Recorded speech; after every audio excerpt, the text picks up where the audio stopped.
Hi friends, ಎಲ್ಲರಿಗೂ ನಮಸ್ತೆ. Harmonise path ಚಾನಲ್ಗೆ ಸ್ವಾಗತ, ಸುಸ್ವಾಗತ. ಇವತ್ತು ವಿಶುದ್ಧ ಚಕ್ರ, ನಮ್ಮ ಗಂಟಲಿನ ಹತ್ರ ಇರುತ್ತದೆ ವಿಶುದ್ಧ ಚಕ್ರದ ಬಗ್ಗೆ ಮಾತನಾಡೋಣ.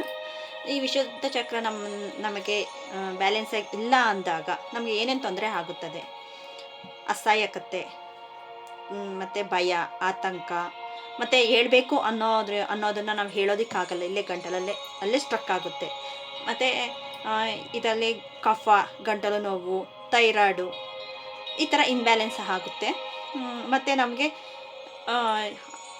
ಬೇರೆಯವ್ರ ಹತ್ರ ಏನೋ ಒಂದು ಕೆಲಸದ ಬಗ್ಗೆ ಹೋಗಿರ್ತೀವಿ, ಮಾತಾಡಬೇಕು. ಇವಾಗ ನಾನು ಮಾತಾಡ್ತಾ ಇದ್ದೀನಿ, ನಾನು ಮಾತಾಡಬೇಕು, ನನ್ನಲ್ಲಿ ಇರೋದನ್ನು ನಾನು ಹೇಳಬೇಕು, ಏನೋ ಒಂದು ನಾನು ಪ್ರಜೆಗಳಿಗೆ ಕೊಡಬೇಕು ಅಂದಾಗ ಅದು ಆಗೋದಿಲ್ಲ.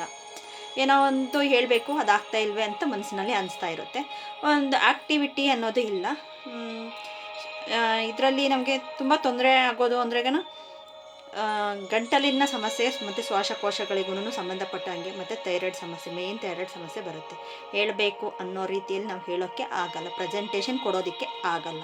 ಅದೇ ಬ್ಯಾಲೆನ್ಸಿಂಗ್ ಆಗಿದ್ರೆಗನ ಸ್ಪಷ್ಟತೆಯಾಗಿ ಮಾತನಾಡ್ತೀವಿ, ಮತ್ತು ಧೈರ್ಯದಿಂದ ಸತ್ಯವನ್ನೇ ಹೇಳ್ತೀವಿ, ಸುಳ್ಳು ಹೇಳೋಕ್ಕೆ ಹೋಗಲ್ಲ. ಅದೇ ಇನ್ಬ್ಯಾಲೆನ್ಸ್ ಆಗಿದ್ರೆಗನ ಸುಳ್ಳು ಹೇಳ್ತೀವಿ. ಇದು ಸುಳ್ಳು ಹೇಳೋಕ್ಕೆ ಸತ್ಯವನ್ನೇ ನಾವು ಮಾತಾಡ್ತೀವಿ.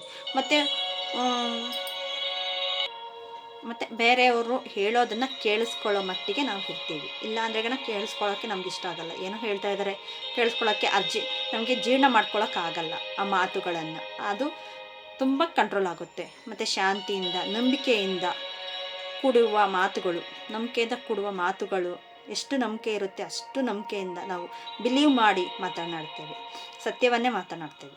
ಅಷ್ಟು ನಮ್ಮ ಥ್ರೋಟ್ ಚಕ್ರದಲ್ಲಿ, ವಿಶುದ್ಧ ಚಕ್ರದಲ್ಲಿ ಬ್ಯಾಲೆನ್ಸಿಂಗ್ ಆಗಿದ್ದರೆ ಇಷ್ಟೆಲ್ಲನೂ ಆಗುತ್ತೆ.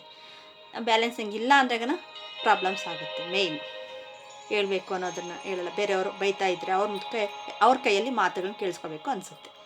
ಓಕೆ ಫ್ರೆಂಡ್ಸ್, ಈ ವಿಡಿಯೋ ನಿಮ್ಗೆ ಏನಾದರೂ ಇಷ್ಟ ಆಗಿದ್ರೆ ಪ್ಲೀಸ್ ಸಬ್ಸ್ಕ್ರೈಬ್ ಮಾಡ್ಕೊಳ್ಳಿ, ಲೈಕ್ ಮಾಡಿ, ಶೇರ್ ಮಾಡಿ. Thank you so much.